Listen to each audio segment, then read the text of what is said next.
পরিবেশ বাঁচাতে শতবর্ষ প্রাচীন প্রথা ভাঙল রামকৃষ্ণ মঠ ও মিশন কর্তৃপক্ষ।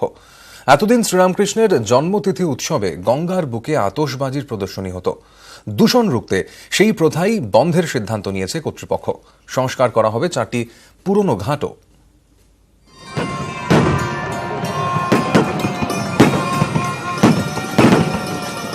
গঙ্গার বুকে রঙিন আলোর মালা, আকাশ জুড়ে আতশবাজির খেলা, এ ছবি এখন অতীত।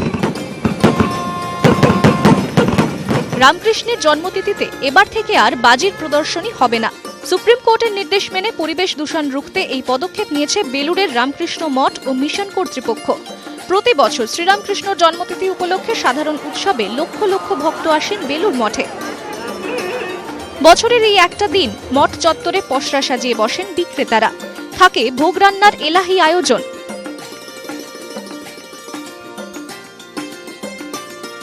তবে সবকিছুকে ছাপিয়ে যায় বাজি প্রদর্শনীর আকর্ষণ। পরিবেশ বাঁচাতে এবছর থেকে বন্ধ বাজি প্রদর্শনী, তার বদলে থাকছে সাংস্কৃতিক অনুষ্ঠানের আসর। মঠ কর্তৃপক্ষের সিদ্ধান্তে খুশি পরিবেশবিদরা। আমাদের এই মহারাজরা বা এই বেলুড় মঠ কর্তৃপক্ষ যে সিদ্ধান্ত নিয়েছেন অত্যন্ত আনন্দের, এবং আমরা এটাকে সাধুবাদ জানাই। পরিবেশের উপর আমাদের যে ক্রীড়া, সেটাকে যদি আমরা ঠিকঠাক মতো এগিয়ে যেতে পারি তাহলে পরিবেশ রক্ষিত হবে এবং ভবিষ্যৎ প্রজন্মের কাছে আমাদের যে ঋণ, সেই ঋণ আমরা পরিশোধ করতে পারবো। বহু পুরনো এই বাজি প্রদর্শনী বন্ধ করলেও আলোর বিকল্প প্রদর্শনী শুরুর কথা ভাবছে কর্তৃপক্ষ। বাজি পোড়ানোটা বন্ধ রেখেছি, কিন্তু সাথে সাথে এও বলবো যে এটা চিরতরে বন্ধ হয়ে গেছে এই মুহূর্তেই বলা যাবে না। আমরা তার পরিবর্তে আগামী বছর বা তারপরের বছর, আগামী দিনে তার চাইতেও বিজ্ঞানসম্মত, তার চাইতেও আকর্ষক, তার চাইতেও মনোরম কিছু যদি আমরা করতে পারি, যেমন ধরুন লেসার শো, তাহলে সেটা আমরা করব। এছাড়াও প্রায় 9 কোটি টাকা খরচ করে সংস্কার করা হচ্ছে মঠের 4টি পুরনো ঘাট। কেন্দ্রীয় সরকার ও রাজ্য সরকারের তত্ত্বাবধানে শুরু হলো নতুন করে সংস্কারের কাজ। প্রায় 80 বছর পর বেলুড় মঠের ঘাটগুলির সংস্কারের কাজ শুরু করলো রাজ্য ও কেন্দ্র সরকার। ক্যামেরায় সুরজ প্রসাদ গুপ্তার সঙ্গে দেবাশিস চক্রবর্তী, নিউজ 18 বাংলা, বেলুড় মঠ, হাওড়া। ভাড়া কমল রকেট বাসের। কলকাতা শিলিগুড়ি রকেট বাসের ভাড়া কমল, ক্রমশ যাত্রী কমে যাওয়ায় এই সিদ্ধান্ত। 1100 থেকে কমে ভাড়া হলো 700 টাকা। একদিকে ফরাক্কা ব্রিজের সংস্কার, অন্যদিকে 34 নম্বর জাতীয় সড়কের বেহাল দশা, এই দুইয়ের জেরেই কম হয়ে যাচ্ছিল যাত্রীর সংখ্যা। তার জেরেই ভাড়া কমানোর সিদ্ধান্ত নেওয়া হলো। গাড়িগুলো অ্যাবনর্মাল লেটে পৌঁছায় এবং আসে এবং যায় শিলিগুড়ি এবং কলকাতার মধ্যে। বিশেষ করে ফারাক্কার প্রচণ্ড জ্যাম, দ্বিতীয়ত হচ্ছে ডালখড়াতেও জ্যাম থাকে। এইসব কারণে গাড়িগুলো অ্যাবনর্মাল লেটে থাকার জন্য যাত্রী আমরা পাচ্ছিলাম না। পাশাপাশি ভাড়াটাও বেশি ছিল, 1000 টাকা। অফ সিজনে আমরা যার জন্য 30% ডিসকাউন্টে ভাড়াটা করেছি শিলিগুড়ি। কাগজের গন্ধে কালির আঁচড়, পাতা উল্টে পৌঁছে যাওয়া সমাপ্তিতে। আগে লাইব্রেরিতে ঢুকলেই মজে যেতেন বইপ্রেমীরা, তবে নতুন প্রজন্ম কোথাও যেন কাগজে নয়, ইন্টারনেটেই বেশি বই পড়ছে। দক্ষিণ দিনাজপুর জেলার লাইব্রেরিগুলিতেও তাই চালু হয়েছে ইন্টারনেট পরিষেবা।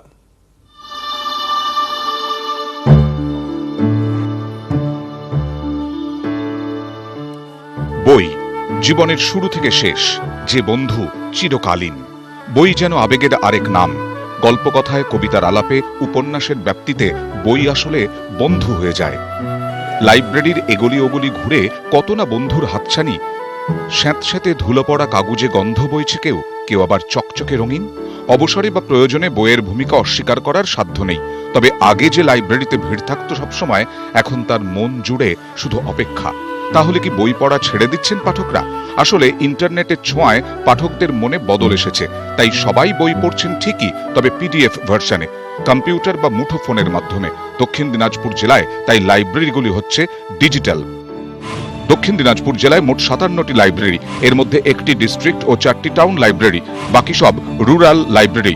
এর মধ্যে বিভিন্ন লাইব্রেরিতে কম্পিউটার ও ইন্টারনেট পরিষেবা চালু হয়েছে। লাইব্রেরিয়ান ও কর্মীদের কম্পিউটারে প্রশিক্ষণ দেওয়া হয়েছে। 4টে টাউন লাইব্রেরি আছে। এই 4টে টাউন লাইব্রেরির মধ্যে 3টি টাউন লাইব্রেরিতেও আমরা বেশ কিছু অ্যাডিশনাল পরিষেবা বলতে আমরা মূলত ইন্টারনেট বেসড যে সমস্ত পরিষেবাগুলো সেগুলো আমরা দিতে পারছি। বাদবাকি যে রুরাল লাইব্রেরিগুলো আছে সেই রুরাল লাইব্রেরিগুলোর মধ্যে এখনও পর্যন্ত আমরা প্রায় 16টা লাইব্রেরি যারা লাইব্রেরি পার্সন তাদেরকে কম্পিউটার ট্রেনিং দিয়ে নিয়ে আসা। পরবর্তী সময় আমাদের প্ল্যান আছে সমস্ত লাইব্রেরিতেই আমরা এক কম্পিউটার সেট আপ এস্টাবলিশ করব। পাঠকরাও মানছেন ইন্টারনেটের দৌলতে লাইব্রেরিতে পাঠক সংখ্যা কিছুটা হলেও ভাটা পড়ছে। তবে দক্ষিণ দিনাজপুর জেলায় লাইব্রেরিগুলি ডিজিটাল হওয়ায় খুশি পাঠকরা। প্রত্যেকটা লাইব্রেরিতেই কিন্তু ডিজিটালাইজ বিষয়টা মানে ক্যাটালগিং সিস্টেম যেটাকে বলে, মানে কোনো একটা বই লাইব্রেরিতে এই মুহূর্তে আছে কিনা সেটা কিন্তু আপনাকে কম্পিউটার দেখে চেক করে বলা যাবে এবং কম্পিউটার আমরা অ্যাক্সেস করতে পারবো। এখান থেকে ফর্ম ফিল আপেরও সুযোগ সুবিধা আছে, ওয়াইফাই সিস্টেম অ্যাকোমোডেট আমাদের লাইব্রেরি। দক্ষিণ দিনাজপুর জেলায় গ্রন্থাগারগুলিতে প্রায় 4.5 লক্ষ দেশ বিদেশের লেখকের বই আছে।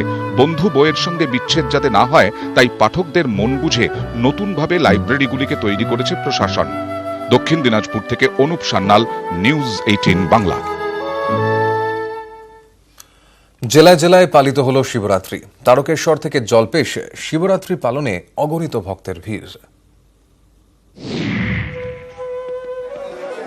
বোম বোম তারক বোম, সারা বছর তারকেশ্বরে ভিড় করেন বহু মানুষ। শিবরাত্রির দিন ছবিটা অন্যরকম। দুধ পুকুরে স্নান করে শিবলিঙ্গে জল ঢালার জন্য ভোর থেকে লম্বা লাইন। বীরভূমের বক্রেশ্বর মন্দিরেও দুপুর থেকে লম্বা লাইন। যদিও সোমবার বিকেলে শিবরাত্রির তিথি শুরু হয়েছে, শুধু মহিলারাই নয়, শিবের মাথায় জল ঢালতে এদিন বক্রেশ্বরে ভিড় করেছিলেন 8 থেকে 80 বিভিন্ন বয়সের শিব ভক্ত। শিবলিঙ্গের সুবিশাল আকারের জন্য বিখ্যাত শিবনিবাস। দ্বিতীয় বৃহত্তম শিবলিঙ্গ হিসেবে খ্যাতি রয়েছে এই মন্দিরের। শুধু নদিয়ায় নয়, সোমবার শিবনিবাসে পুজো দিতে এসেছিলেন পাশের বিভিন্ন জেলার মানুষও। 500 বছরের পুরনো মন্দির জলপাইগুড়ির জল্পেশ। ময়নাগুড়ির এই মন্দিরে তিথি মেনেই বিকেলে শুরু হলো শিবলিঙ্গে জল ঢালার কাজ।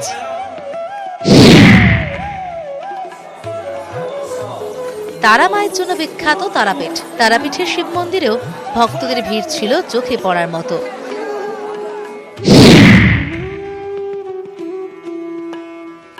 বেলুর মঠেও পুণ্যার্থীদের ভিড়। এখানে স্বামী বিবেকানন্দকে শিবের অবতারে দেখা হয়।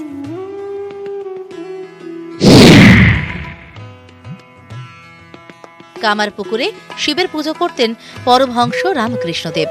সেই শিবলিঙ্গে জল ঢালার জন্য সোমবার ভিড় ছিল চোখে পড়ার মতো।